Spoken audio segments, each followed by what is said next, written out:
Did you scratch anything? Yeah. Your fault. Hello, everyone. Thank you for joining us tonight for the Mysterious Bookshops event for T.J. Newman's debut novel, Falling. Mike, would you mind turning off the air conditioning? Not at all. As you can perhaps tell, we're a bit rusty doing these in person, and we're doing these hybrid versions of live and streamed events. But we're thrilled that this is frankly the second one that we've done for over a year and a half, and that is for Falling. I imagine that many people watching or who are here in person are aware of TJ's path to becoming a writer, that she herself was a flight attendant before writing her breakout thriller about being a flight attendant. And actually I think about 4 years ago, she came into the bookstore talking about her concept for a novel and how she wanted to be a writer. And I was sitting at a desk over there. I remember that she talked to my coworker, and it sounded like a really interesting premise. And it's incredibly thrilling to see that just a few years later, here's the book. She is here. Congratulations, and it all worked out.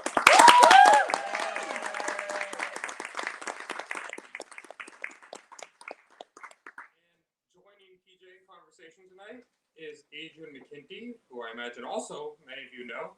He is the author of at least a dozen crime novels. I happen to know a few ghost-written books on the side, which, he probably won't fully confess to their full details, but it's a fascinating story itself.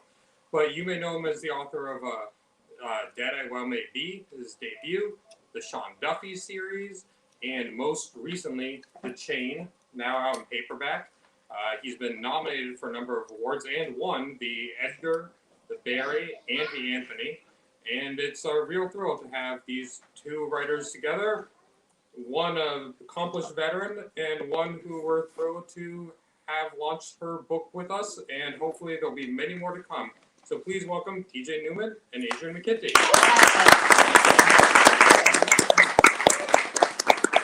Thank you all for coming out tonight. The last event I did in person was here when Meg Gardner came in to do a run on her book, and I think that was March of last year, and just before everything got locked down. And I don't know what the last year has been like for you guys, but it seems like forever to me. So it's such a joy to be back at Mysterious and to be helping launch this fantastic book. And it's just such a joy. The city is coming back. It seems like the world is coming back, and we're here as in a temple of mystery writing to celebrate a brand new mystery writer. So please, a huge round of applause to Mysterious and for Tori.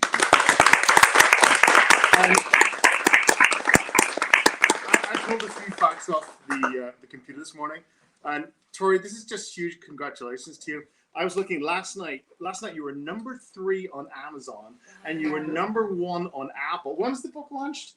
Yesterday? Wow. So this is absolutely world. Your head must be spinning. Yes. I don't know what to say besides this is the most surreal and incredible and amazing experience that I am so lucky to be on, and to be here like he said, back in the store that I came when it was just an idea that I was working on to see if a bookseller might have any, good advice for me, because booksellers know better than anybody how to write. Absolutely. A book. Yeah, and to go from that and then to see so many friends and family here in the audience, it's just that. By the way, is a fantastic idea that you went into the booksellers to say what. So what sort of questions did you ask? I didn't know about that story. Well, I worked at an independent bookstore. I wasn't a bookseller in Phoenix. Yeah, in Phoenix, and I had gone to several of the booksellers that I worked with and said, hey, I'm doing this project. Would you be so generous? Would you read it? Maybe we can get some feedback. So they all got early drafts of the manuscript and read it, and then came over to my house for dinner. I cooked. We had this lovely night, and they gave me all sorts of incredible feedback. And one of the things that they said was, you should also speak to a bookseller who works within the genre. So that's how I wound up here. I came on a layover to seek out the expertise of booksellers in the genre. That's fantastic. What did you cook? What were you making that night?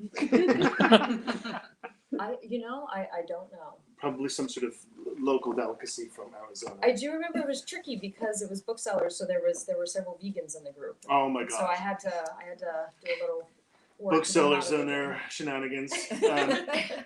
So you this is absolutely incredible. So is this your first novel? Was there a novel before this that you abandoned, or was this just the very first thing that you did? You had the concept and you just dived right in. I've written my whole life, but Okay. if I'm being honest, everything got put down. Right. For any number of reasons. It wasn't a good idea.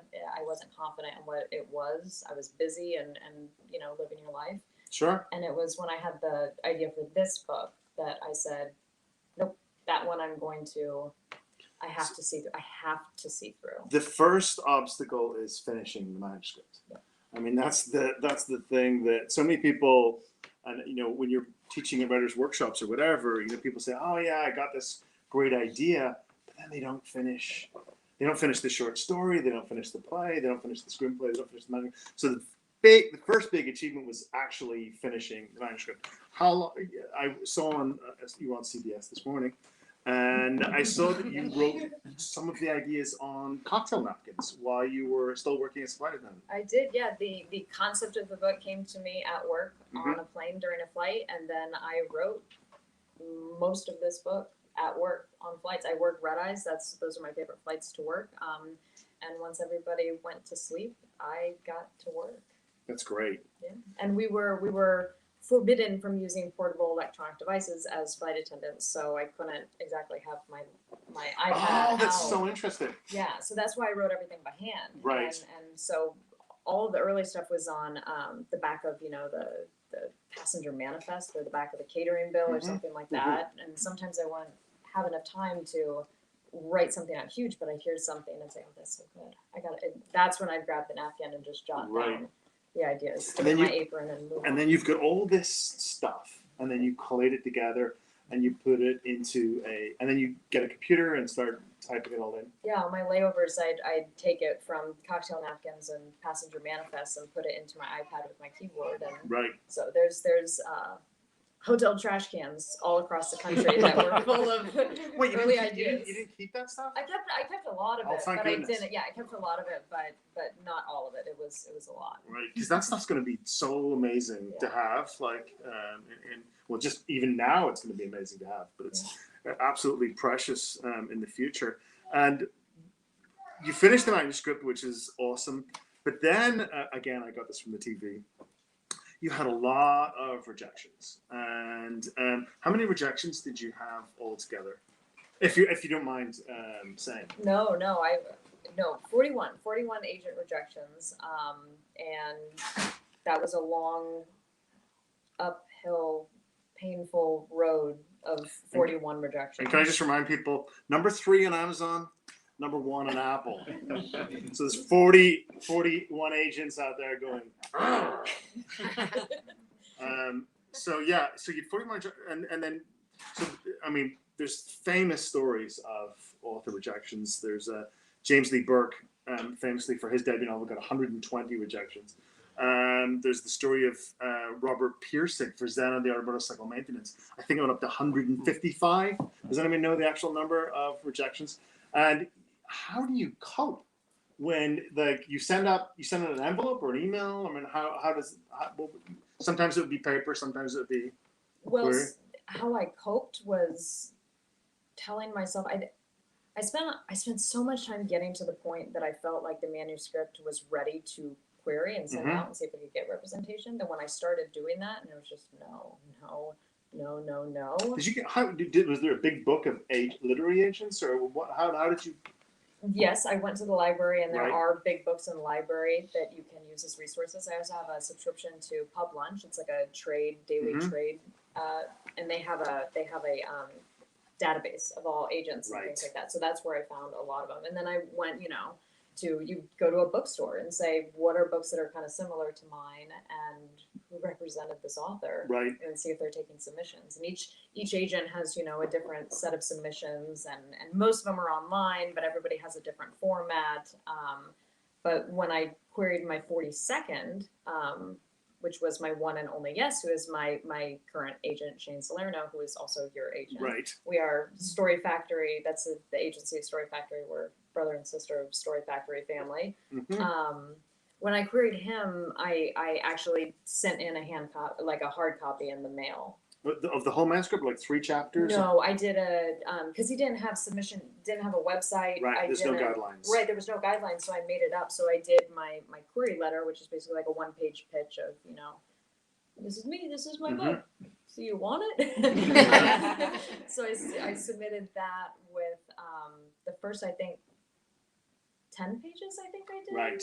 And then the real kicker with that was I also submitted with it, and I don't know if this made a difference. The only one of the 42 that I did this with, so maybe it did make a difference, but I also submitted a handwritten note that I had scribbled onto like a yellow legal pad that I put in with it. Right. And maybe that made the difference. What did it say in the note? I wish I remembered. It was take this book or there will be a kidnapping. I decided not to start with the threat. I didn't think that was the best idea. I wish. Okay, so Shane, our agent, he's a big fish. He's a big agent, and which is why he was the 42nd agent that I queried, because I never thought that he would ever think of representing me in this book, an unpublished flight attendant with no platform. It's worthless. Like, it doesn't work. So.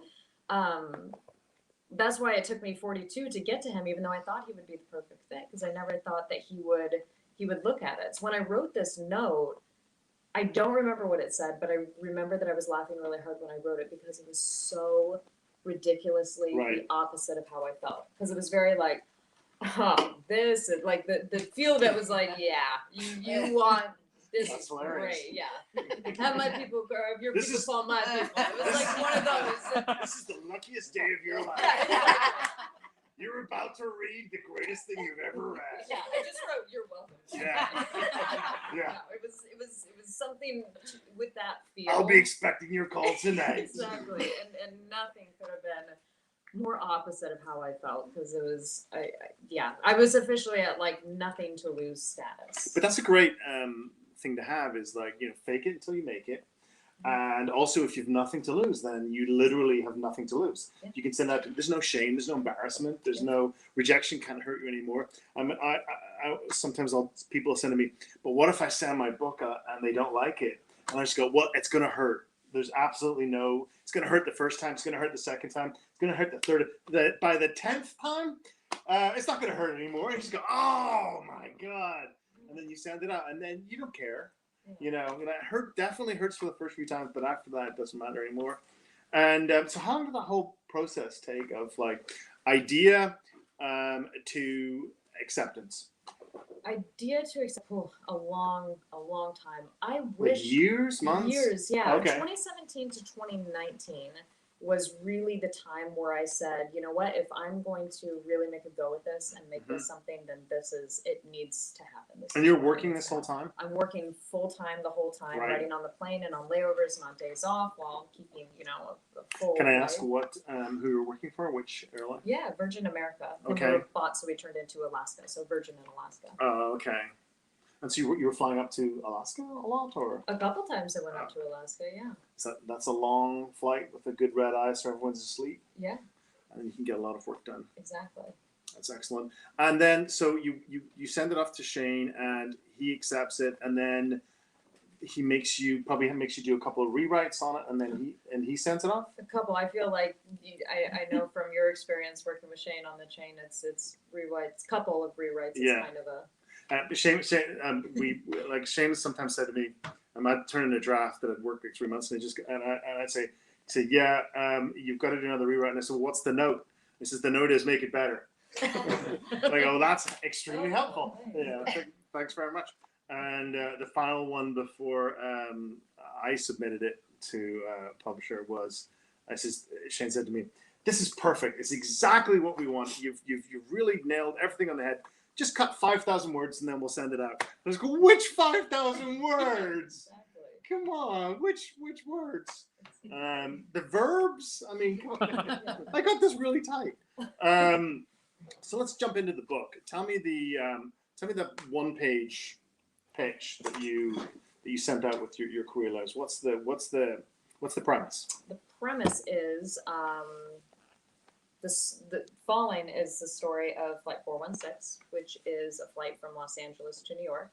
And what the passengers on board the flight don't know is that just before they took off, the family of the pilot was kidnapped. And he has been told that he can either crash the plane or his family will be killed. So then the book follows the. He gets a text. It's like a FaceTime. Right. Yeah, it was With Zoom in a pre-Zoom world, actually. Right. So someone has gone into his family's home. Right. Yep, after he. So left. he 100% believes it. I mean, he knows it's true. Right. Yeah, and so now he's in a plane traveling to the other side of the country. His family's back on the ground. He's completely helpless. There's nothing he can do. And so then the story unfolds following the crew and the passengers on the plane and the FBI and the family on the ground just trying to do the impossible. So tell me a little bit about our pilot. Is he based on a real person or amalgam? Yeah, all of the characters are completely fictitious, figments of my imagination. Right. But there's definitely sort of archetypes of both the pilot and the flight attendant as a person that I think are fairly. Bill Captain Hoffman, he's your classic captain, alpha male, logical, rational to a fault, duty bound, good man. Unflappable. Unflappable. Which I assume most pilots that we work with are unflappable. Yeah, I don't want to be on the plane with the flappable. It's sort of like requisite number one of the job. Is, Right. Can you stay cool under pressure? Right. Yeah. If you ever want to be really entertained, this makes me sound really nerdy, but I find this really entertaining. You can go on YouTube and look up cockpit to air traffic control. Oh yeah, conversations. I have done that. Yeah, and it's fascinating to do it for like you can do it for the Miracle on the Hudson, and it's fascinating to hear. Right. They're in this intense moment, and it's like really a scary situation, and their voices are just completely. They could be reading a grocery list. It's just no, we're not going to make Teterboro. Yeah. We're gonna bring it down on the river. He says, well, do you want me to send boats and stuff? Yeah, that'll be helpful. Yeah. And it's just go, wow. Yeah. There's no screaming. Exactly. There's no. And when I was doing research for the book, I asked a lot of my pilot friends, what does it feel like, when you're in the middle of a crisis? Like, how does that feel? Mm-hmm. And to a person, every one of them said, you don't feel. Right. You don't feel anything. You handle the situation, and then when it's done, then you go back to how did I feel during that? But you don't feel when you're in the midst of it. There's that famous story of Neil Armstrong. He was a test pilot, and there's that famous story when he was landing on the moon. They were running out of fuel, and the NASA was monitoring his blood pressure and his heart rate. None of them went up. Like everybody in Houston is about to have a heart attack because they're going to crash Apollo 11 on the moon. And Neil Armstrong's just going, "Yeah, I've been a pilot 30 years. Yeah. This is the sort of stuff we deal with." Just completely unflappable and calm. So tell me about the flight attendants, these characters in that. They also based on amalgams? Absolutely. They are the flight. Would any of your people that you work with recognize themselves in the book? I don't. I've actually had several people write me to be like, "Is so and so?" Like, no, but that's I can see why you went there with that. Right.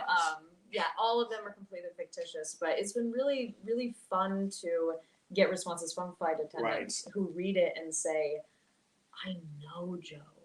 I've flown with Big Daddy. Like I know these people," and I think the job just kind of attracts larger than life personalities anyway. Yeah. So the three flight attendant characters were the three characters that came to me fully formed and never changed from draft one to final draft. That's always the best. Yeah. when the story, the characters just come and present themselves. Yep. And they said, tell my story through your book. Exactly. And that's always so fun. You don't have to tweak them because they're there, they're formed, and then they're just caught up in the narrative. Tell us, I don't want to talk about anything past about page 50 or 60 in the book, but obliquely tell us about our main baddie. Where did you get the inspiration for that? And is that based on anybody, or what's the sort of? That's hard to talk about without giving away too much. It is. Yeah. What I can say is that what I wanted to do with these characters was write an antagonist storyline that was the opposite of the stereotypical terrorist situation that we've seen. I wanted to portray. These are our friends. These are our allies. We betrayed. These aren't America's enemies. Right. Yeah. And it's a nuanced portrayal of these guys and their situation. A lot of this type of story, you'll get, the baddie is just completely over the top, villainous, and it gets silly. But these guys, you understand. I don't want to say too much, but you understand sort of where they're coming from and what they're saying in the story. So I think that's all we really can say about the book itself without going into spoiler territory, which we will never do because I will never hear the end of it on social media. People hate that. So let's jump back a little bit. So where are you from? You're from Phoenix? From Phoenix, yeah. Born and bred? Born and bred in Phoenix, went to college in the Midwest, and then moved to New York. So it's really nice to be back in New York. Where your parents, were they first generation, or they moved to Phoenix from somewhere else? I'm actually second generation Arizonan, which is a pretty because most people from Arizona. Most people are transplants. Yep. Right. Yep. So you've got some dirt under your feet in Arizona, but you went to, and what did you want to do in college? What was that? I studied musical theater, and that's what brought me to New York. Right. And that was when. So your initial ambition was to theater. do what? To do theater. To do I theater? wanted to make it on Broadway. I wanted to be a Broadway star. And that clearly did not work out. No, but if it had worked out, then we wouldn't have got your literary career. Absolutely not. I mean, you should thank all those casting directors. Thank you for telling me. No, but seriously, because you may have had the downtime, but your creativity would have gone in a completely different direction. Exactly. You would have been focused on this role or that role or whatever else. So absolutely, we wouldn't have got that. And I'm not sure we would have gotten this without that foundation. Also, when I told people, when I would fly, I'd say it's oddly a very theatrical experience. Like every flight has a beginning, middle, and end. Right. Everyone's in costume. Everyone has lines. There's without a doubt going to be some sort of, inciting conflict. There's going to be drama. You have a set period of time in which it has to be resolved. It's a very theatrical experience. I never considered that before. That's all true. Yeah. And you have some people, flight attendants, who embrace that completely. Yeah. Doing the announcement. Well, yeah, it's a bonus opportunity. Some captains also embrace that as well. They just on and on and on and on. It's like I'm not sure everybody on the plane cares that much about the weather patterns, but I'm thrilled you're on top of it. Let me tell you a little bit about the history of Nevada. Oh, please, we're trying to sleep. Exactly. It's right when you're at the good part of your movie, and then it just goes off. Oh, if you look on the right side of your that's the Salton Sea. No, it's got an interesting history. Oh, please, come on, man. Yeah, absolutely. I never really thought about that before. Did you enjoy doing that aspect of the gig? I did. I love being a flight attendant. It was a great job. But now, when we talked before, you were telling me that the stuff that we think that flight attendants do is a tiny, tiny part of the job, that most of your actual training was in emergencies and fire and situations like that. I think there's a very common misconception that flight attendants are on board solely for service. Right. We're just there to bring you drinks, and they're there to save your life. We're there to save your life. If you're having a heart attack, I'm not going to bring you a Diet Coke. The defibrillator and shock your heart. Right. And I think people forget that. And it's been so gratifying to hear that response from people to this book when they say, I had no idea. I had no Right. idea that you guys were that well trained, that you had that much responsibility, and this isn't the typical way that flight attendants are portrayed. And I'm really proud to be presenting a counter narrative that seems to be Absolutely. touching. I was telling Tori the story before that I was on a flight to Miami and we were landing during a tropical storm, and it was about half empty flight, and I'd been so happy to get the exit row because you're always so happy to get the exit row, and I'm sitting in the exit row by myself, and the flight attendant came over to me and as we're coming into land, Miami Airport, and she said, "Sir, you were familiar with the doors?" And I said, "Yeah, absolutely." Really cheerful, and she said, "Because I need to know that in the event that I'm killed or incapacitated, you'll be able to open the door." And then suddenly it just got real. Second, no one said anything about that when we took off. Killed or incapacitated? I'm not getting involved with any of that, sir. You're in the. Oh my God!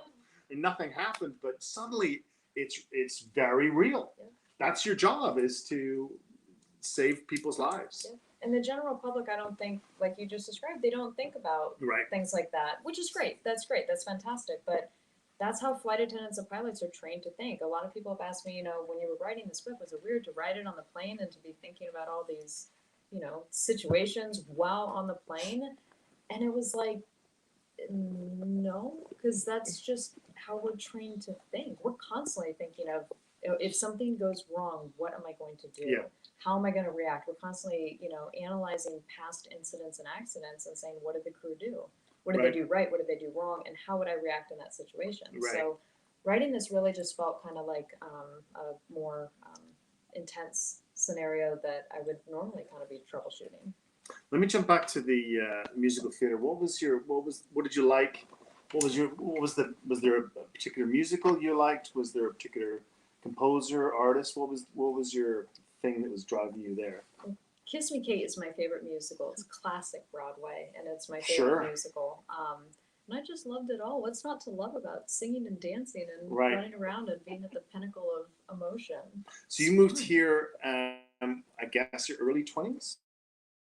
I college, so I graduated in 2006 and then moved here at beginning of 2007. And then you sort of, I don't know how it works, but just like a terrible round of constant additions. Is that basically what happens? Picture the 41 rejections, but now in person and be told no directly to your face. It sounds awful. So you'd go. They say we're doing a revival of Oklahoma. Yeah, I mean, it's, you've got your survival jobs. I was a hostess and a waitress. I nannied. I was the person that stood in Times Square and handed out flyers. Right. Which is another job that really trains you in rejection and not being seen as a human being. So yeah, it's like you wake up early, go into the audition, and I've got several friends here who are still in the theater world, so they get it, they understand, and you go and you sit in the hallway, wait. And then they tell you right there? No, but you can usually tell when the casting director doesn't even look up. It's usually a foregone conclusion that they're not going Right. with you.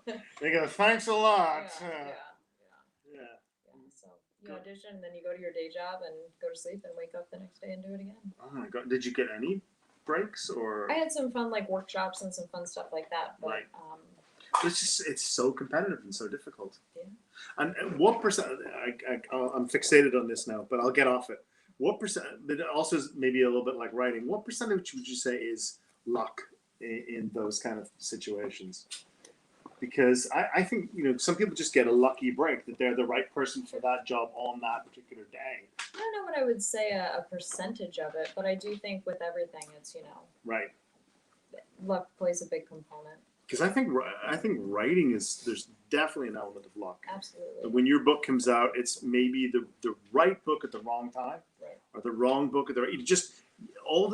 People don't realize how difficult it is to get where your book has been this week on the bestseller list. All the stars, all the planets have to align perfectly. Yeah. And you have to write a good book. You have to write a compelling book that people want to read. But then you have to have all this other stuff. There's the great Dutch footballer said, Johan Cruyff said, after the game is before the game. Yes. And people don't realize that. After the game, it's too late. It's all before the game. Absolutely. So- And this was, I mean, this is my first time I was a bookseller, but this is my first time on the publishing side of it. And every day for the past, year and a half that I've been working with Shane and getting to this point, every day has been an absolute education. Right. Because it's just this industry and how much work. I have such deep and profound respect for anybody that brings a book to publication. It's just so much work. So after you you spent some time in New York City, and then eventually you said, "Oh, to hell with this," and went back to Arizona. Yep. So what was that feeling like? Was that just like, "Oh my God, I'm beaten," or was this like new opportunity? What was the feeling? When you're in your 20s and you move back in with your parents and you're living in your childhood bedroom after you just fell flat on your face after pursuing your dreams, Right. It's not like, what's next? Yeah. It was like, oh my God. Yeah, it was like, what's next? Yeah. Did you get any of the old "we told you so's" or were they? No. Okay, that's good. No. 'Cause that's the worst. No. My That's family, the worst. yes. One of the main reasons why I am here is because I have a supportive family That's that great. has always said, we're here. We support you completely. Try it. Why not try it? Yeah. It's no shame. It didn't work out. Try something else. Right. Exactly. And so then you've got. Tell me about this bookstore job. I didn't know about this either. So you worked in a bookstore. I did. Changing Hands Bookstore in Phoenix, Arizona, which is where I had my first launch Is it still? event. Oh, so that was your first. Yeah, I was gonna say, is it first still event. there? Yep. It is. It survived. It's still there. Great. Yep. And so they did their first in-person event 2 nights ago, and it was all of my friends and family. That is so It cool. was To be a bookseller and then to have an event in the bookstore where you used to work. Yeah. That's great. And to have the owner and my former manager introduce me, it was, goosebumps just never Of went course. away. It was incredible. Are there any customers come by, old customers that come by to support you and say, "Oh yeah, I remember you"? No customers, no. Really? Yeah, that's interesting. Yeah, I don't know. But new customers, obviously. Okay. New customers were Right. there. That's what was crazy too. Like, I also expect it's weird that this is now sort of out in the world and beyond like my friends and family. My brain is still working on computing this because I Right. sort of expected it to be just like only my friends and family, and to see people who were like, oh, I read this in the paper, and so Yeah. I came down, or I follow you on Twitter, and it's such a great community on Twitter, so I Sure. came down. It's just like this. It's So all exciting. It's so exciting. Yeah, and also, going back to the theater part of it, like I never did theater or anything, but I mean, writing itself is a very solitary. I find it quite an unpleasant process. You're just stuck at a blank computer screen. This is the good part. Yeah. Like getting out to meet people and people saying, "Oh, I like this bit in your book. Oh, I hated that book. Oh, shut up." This is the fun part. We actually get to interact with other human beings. I've had events the last 2 nights, and I'm not kidding when I say my face is sore from smiling so Right. much, because I have not stopped smiling for the past 3 days. Yeah, absolutely. This is the best part. One question I wanted to ask is, when you were going into the thriller genre, or just in terms of literature, were there any writers that you particularly liked or admired, or was there anything that you thought, "Oh, I would love it to be like this"? Well, I'm a child of the 90s, so the thriller, the Michael Crichton, Oh God, John yeah, Grisham absolutely. sort of, but both movies and books of that time are really kind of what Right. made me fall in love with those, clean short sentences, those Oh yeah, their prose pages style. that just go and go and go, and all of a sudden you look up and 50 pages have passed and you didn't even realize it. Crichton has an incredibly economical style. Yep. It absolutely. He's he's a brilliant guy, smarter than anybody in this room. Like, the guy is incredibly intelligent, and he said, "Well, I've got a great story to tell, so I'm not going to give you any nonsense. I'm going to just tell you my great story with my great characters." That's a fantastic model to follow. And John Grisham, again, brilliant storytelling.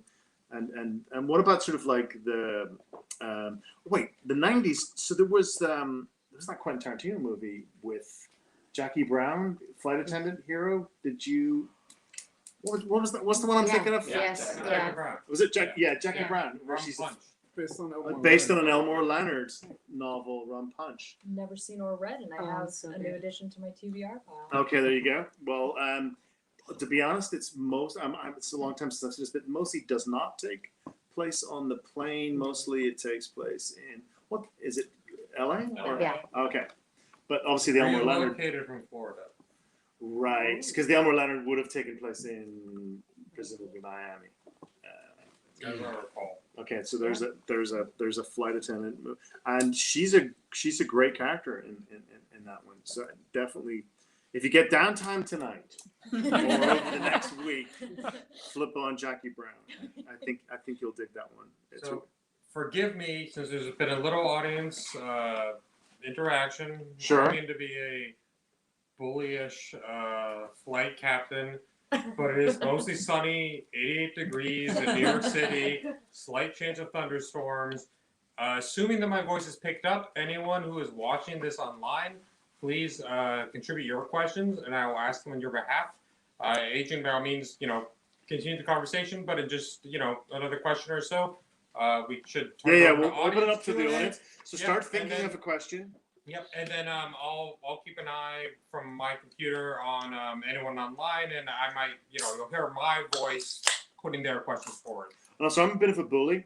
So if you haven't thought of a question, I will point at people and put you on the spot. So really start thinking of one, because I'm going to just go, Madam, what's your question? I wanted to ask. This is the back to the nerdy stuff, maybe only of interest to me. But like, when do you write? Like, are you a morning writer, or are you still do it in longhand? Tell me about that process a little bit. I don't write in longhand anymore. Okay. But I'm still a night owl. Okay, great. My favorite time to write is in the middle of the night. When everyone else has gone to sleep. Everyone else has gone to sleep. If I can write until 4 in the morning and then sleep until noon or 1, that's perfection. I think that's the best time. That was the Jim. I don't know if you know Jim Thompson, but that was his thing. He'd wait until the world was asleep at midnight, and then he'd work from like midnight till 4 a.m. Or another Phoenix writer, Diana Gabaldon. Do you know Diana? Mm-hmm. She does that as well. She gets the whole world to bed, and then it's just her in the night, and she can jump into her universe. I think that's a great time. And I know a lot of writers do it in the opposite way. They wake up at 4 in the morning and then write, until people wake up at 8. But I'm not a morning person. No, I'm not a morning person either. And one final nerdy sort of writerly question: are you listening to music? Or you are listening to music? Yeah. Okay. I wear headphones when I write. And for this book, it was movie soundtracks. Okay. Like big blockbuster comic book movies. Sure, I love that, it. Yeah. got me in, the mood for that kind of scene. Yeah, that sounds fantastic. So that's sort of you've created the right vibe in your own mind to write that kind of story. That's a great idea. And I do that when I read too. Right. If I'm reading, like a horror book, I'll listen to It's not a bit intense. Well, but I like that. It's like Right. a fully. That's It why is. people It's fully are immersive like, oh, I experience. shouldn't read this on the plane, and I'm like, no, this is the perfect book to read on the plane. When you get the hum of the engines Don't and read the it call on the lights plane. going off. No. Don't read it on the plane. No, dude, I'm telling you, it's like a Disneyland ride. All of a sudden, you're like a part of the adventure. I think it's great. Buy it at the airport, safely land, and then read it on the cab back to your house. All right, questions from the audience or for yes? Well, sir. I'm going to lead with our online question from a celebrity questioner, Steve Kavanaugh, Oh, great.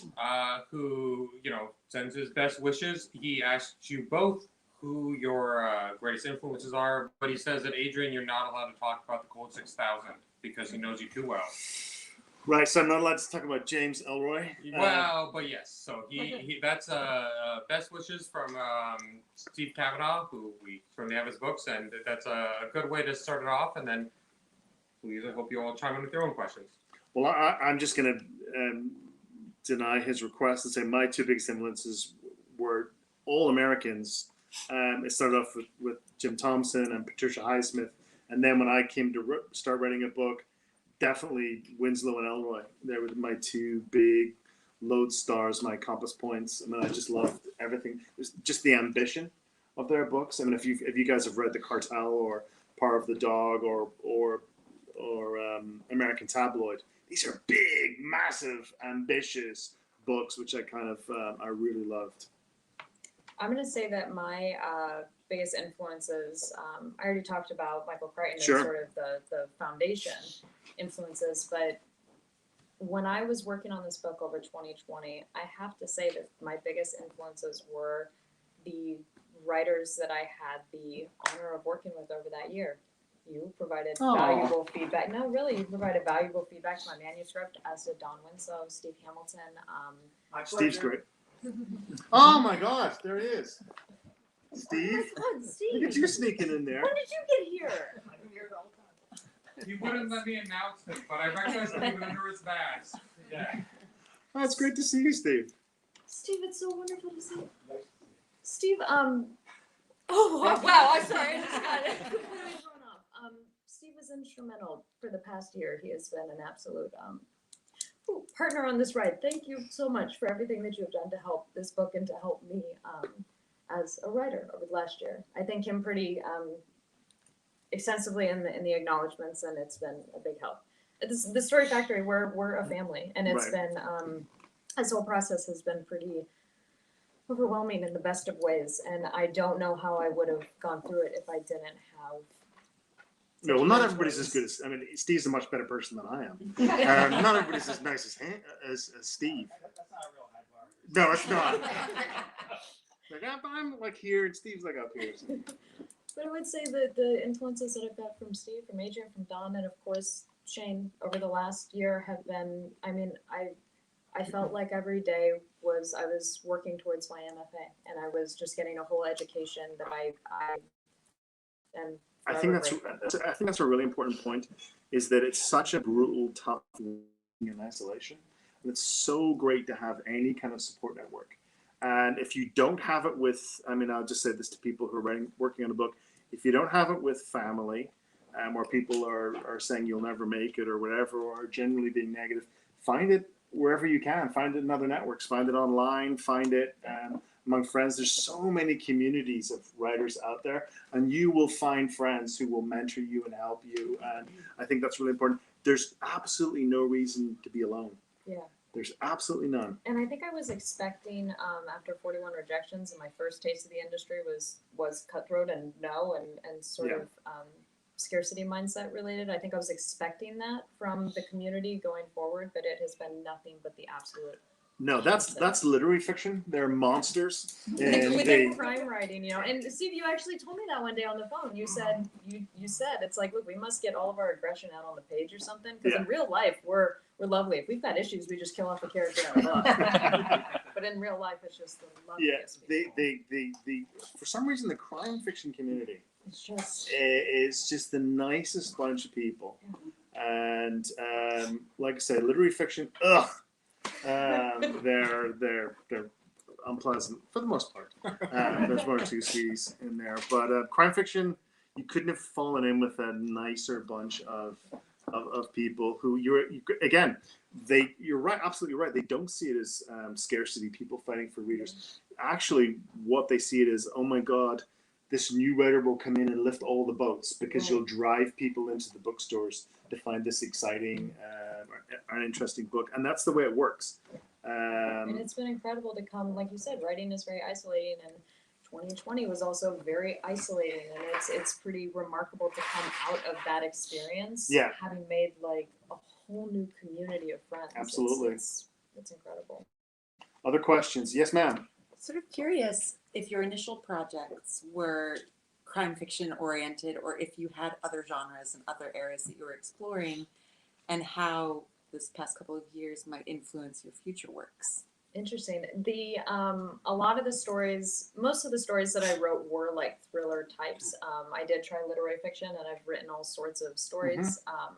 I read all sorts of, you got to have a balanced diet. So I read across all genres, and I try to dabble and write across all genres too. But I think when you start working, you realize that the stories that I love the most, both to read and to watch in movies and to write, were all thrillers. And when I had the idea for this book, it was just like, well, okay, that's all pretty clear. Absolutely. Any other questions, sir? With all the bad guys as possibilities for your book, I'm just curious, without giving anything away, I've read the book, so I know. Without being too detailed, how did you or others help you develop which set of bad guys you would use in your book? Yeah, thank you for that. I like You have to be careful here because Yeah. most people won't have read the book. exactly. That's why I'm like Yeah. hesitating because I'm like I really can't say much That's without right. giving away much at all. But I will say that the villains that I find the most interesting are the villains that you understand and even empathize with. So that was sort of my driving motivation for that plot line was to make it. These people are doing truly something horrific. Why? And that's sort of what I leaned into was why would someone do something like this? Did it take you a long time to come to this particular set of bad people?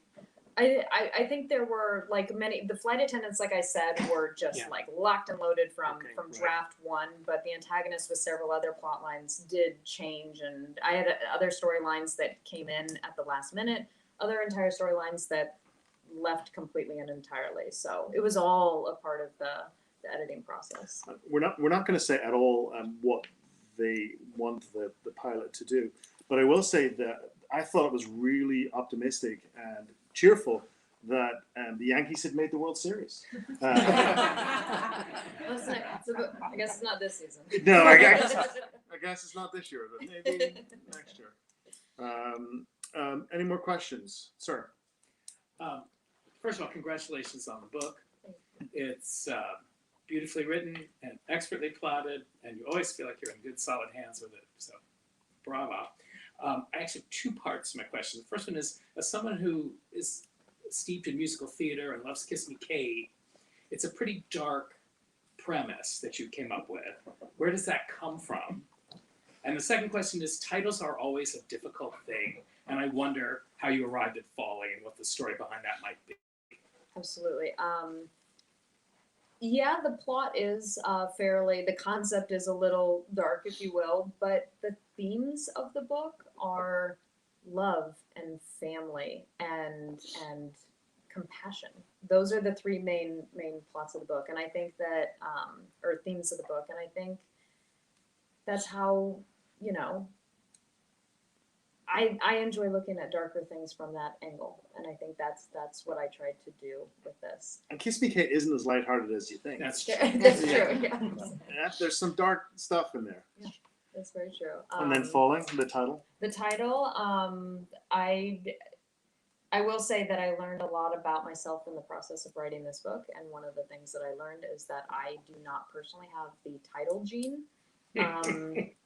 I'm terrible at coming up with titles. You can ask Shane; he would just shake his head and be like, Titles do are you really think that's a hard, good man. idea? Like, you really think that's a good title? Yeah, So titles are hard. Titles are hard, and I finally just had to kind of be like, okay, hands But off, this is hands a off. great titles. Were there working titles? There were working titles. The first working title that I had for a long time, which I thought would stick, was Souls on Board, which if you read it very early on, Oh, is, yeah. I don't think that's bad. I think that's quite good. it's a decent title, but I think for this story, it wouldn't Right. have worked. And I think Falling with the the plane. It's a and bit downward esoteric. The word motion. soul is a bit esoteric Right. because people would know that being in a flight will know that's what's on the manifest is. Right. But yeah, other, that's how pilots right. document Right. how many passengers on board. They use the phrase souls on board as opposed to crew members, adults, children, Right. infants, corpses, because we sometimes carry dead bodies in the cargo hold. So Oh wait, that's another good movie recommendation. What's the Jodie Foster movie? What's it called? Flight Plan.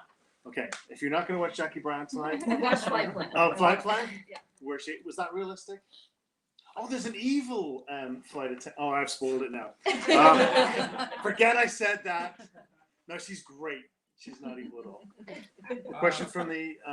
Yeah, so actually some of the questions when I was leaping on Steve Hamilton's presence, my apologies to or not apologies, but our online questions, I think some were answered about that and support that you've received from other authors and finding an agent, so I hope you were all satisfied with that. But one question that I don't think was addressed that I thought was quite interesting was the idea of, especially when you're writing this, perhaps before you knew that you would be secure enough to leave your job, was there any idea of you revealing anything? This is me paraphrasing it, or expanding on it, that would be revealing security gaps or anything where that there would be some sensitivity in your role that you wouldn't be able to reveal through fiction, or would feel uncomfortable revealing through fiction? Sure.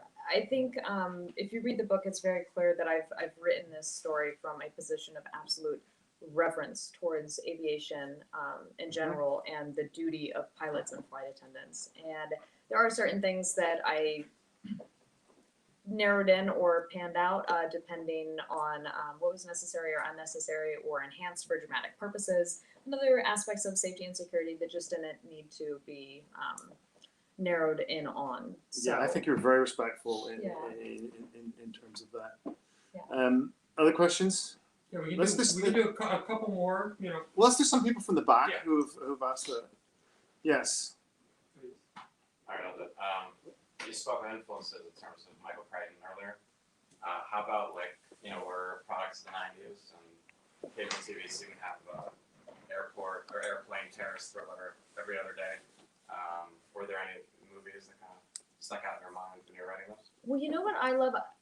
I mean, Air Force One comes to mind, Oh, first sure. of all. That's sort of the pinnacle of like an airplane, thriller movie. But what I love about stories about aviation is it goes through any genre. You can have a romance at 35,000 feet, a horror film, a Comedy. thriller, a comedy. I mean, it just really is a world that encompasses all genres. Yeah. It's like and you're all trapped on the plane, which makes Right. it. And there's even in the comedy. Well, I'm thinking famously of Airplane. There's still the element of danger. I mean, you're still actually scared. Yeah. You're still in an enclosed metal tube, Yeah. traveling hundreds of miles an hour. It's a situation. Other questions? Yes, sir. Can't wait to get to the interior of the book. And bouncing off the title, I think the design is absolutely captivating for the cover. It's Can you great. talk about what Can I that show it to process is Show it a like? little bit closer to the camera. It's a fantastic cover. It's Yeah. a really great cover and a great single word title. Yeah, my agent Shane actually is most of the brain thrust behind the cover of the book. He kind of had the concept and went to the publisher and said, "We're going to have an inverted plane going down with these colors falling big." He had this idea, and they took his idea, and this is what they came back with. And it was, I remember the first time I opened, when they sent it to me to see, I opened it on my computer and I just stared at the computer for like 5 minutes, just with my jaw on the floor, because it's striking. Absolutely. It's a whole different art, the art of cover. There's very few authors can actually get titles, Yep. and they can never, ever pick a cover. I never even attempted the No. cover thing. Authors don't usually have a say in it. That's a different type of genius. Yeah. When you think of all the classic covers, they've all been done by really smart people. Yeah. Who are not really that involved in the writing. Other questions, sir? Congrats on the story and you too on the work. And I love the cover as well. I was wondering, from the 41 rejections that you got, I wonder if you got rejection letters and if they were helpful in any way with feedback. There were some that were helpful, and I also have no resentment or ill will towards any of those 41 agents, and it all took me to my one yes. And agents also have a slush pile that's Sure. just mountainous, and I completely understand that. So anytime an agent did write back with I enjoyed it, it's just not the piece for me, and this is why. It was so helpful and Right. so valuable. It only happened a couple of times, if I'm being completely honest. Most of them were just no thank you or complete silence, which again, I totally get. Right. I completely understand, but when an agent does go out of their way to provide just a little bit of insight, it's so helpful. Sometimes they're wrong, though. Yeah. I mean, sometimes they're not taking it wrong, but you're absolutely right. At least it shows that they've read it and thought about it. Right. And decided to give you a direction. Other questions, sir? Is there anything, as you were writing the book, as the characters, I mean, I know you said the flight attendants were already kind of pretty solid in your mind, but is there anything that you learned maybe about yourself or about yourself as a writer that from the characters that like surprised you? Interesting. Did the characters go off in directions that you weren't expecting, or say things that you weren't expecting? I think it was a really interesting experience in that, and I don't know if this is how it is for you. Some characters and some scenes and some things, it's like, I'm here, I'm TJ, I am writing the scene. Mm-hmm. And other experiences where I'm literally a vessel. Something Right. is like going through me, and I don't know where that idea came from. I don't know where that conversation. I don't. Those know. are the good days. Those are the great days, yeah. And they don't. They're. That's not every day. Right, So no. at least it's not my experience that they're every day. I think that surprised me, was seen consistently, and that was part of the determination of also, like you said, finishing that draft, which is the hardest thing. And it was the same thing for getting an agent and getting into publication. Just this idea of like, they're not all going to be days like that. And Yeah. just the trusting of the process. And then all of a sudden you turn around and you go, oh my gosh, it's done. I did it. Yeah. It's an actual thing. So I think there was a lot that surprised me like that, of my ability finally to kind of get out of my own way and to Yeah. let this story evolve.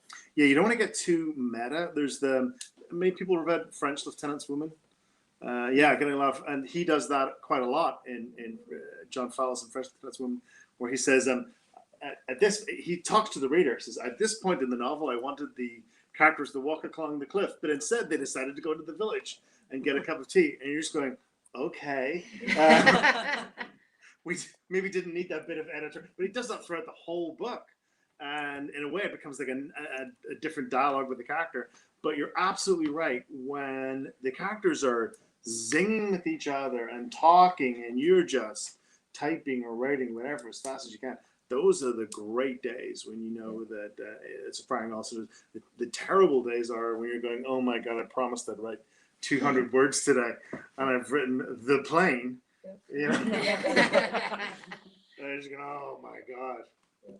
Well, I'd be delighted to have Adrian have the final word after this, but one question I don't think anyone's asked, and we have a couple people asking online, is what's next? Do you have another novel in the works? It was a 2-book deal, so I'm working every day on that, on my next book, and I am gonna play that one just as close to the chest as I played Absolutely. this one. Fair enough. Yep. Not many people in my life knew that I was writing this. I told people on kind of a need-to-know basis. So just like I came into this store and told you guys, and it was always scary. Whenever I would tell someone, it was always I remember standing right there having that conversation with Charles and being very nervous, because anytime I told someone, it was scary. Like, I got burned when I was in New York, and I really did feel like I had used up like my personal quota of artistic risk taking. And so when I did this, it allowed me to be creative and to express myself in a very private way. So I was very guarded with this story and who I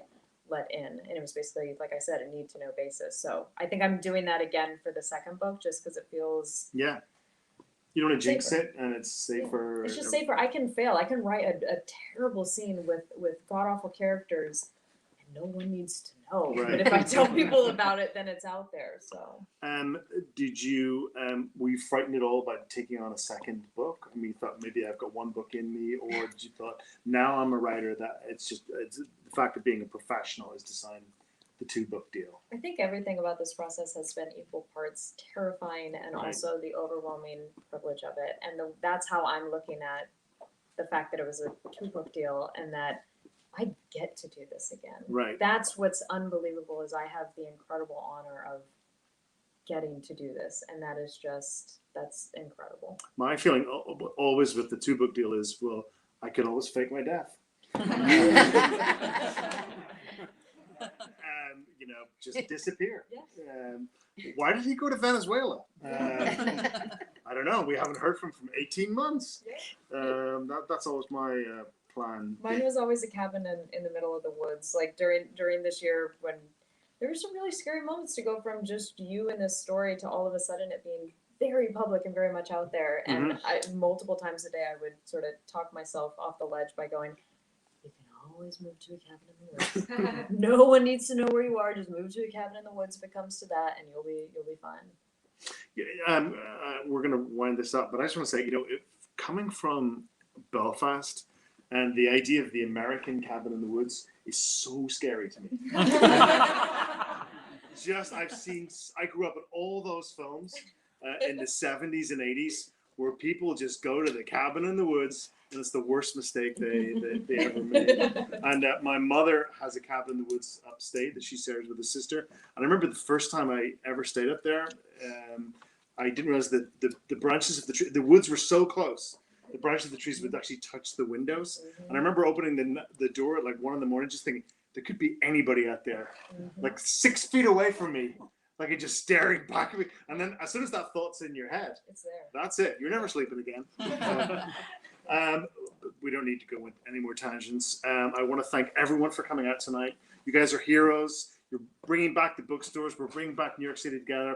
Got to thank Mysterious.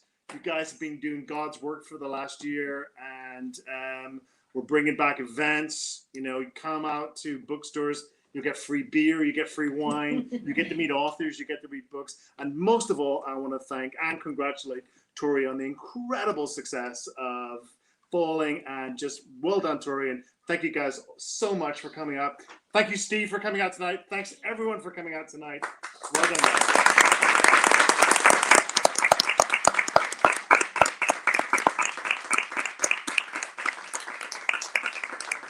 Thank you so much, TJ and Adrian. And before my thumbs make a mess at the end of this video, if you are indeed watching this online streaming, please, you can order signed copies at the bookstore. And as TJ will be signing them momentarily. So, And if you're in the store, don't leave until you get a signed copy of the book. yes, we'll hold you here. So thank you all so much. Noises. So.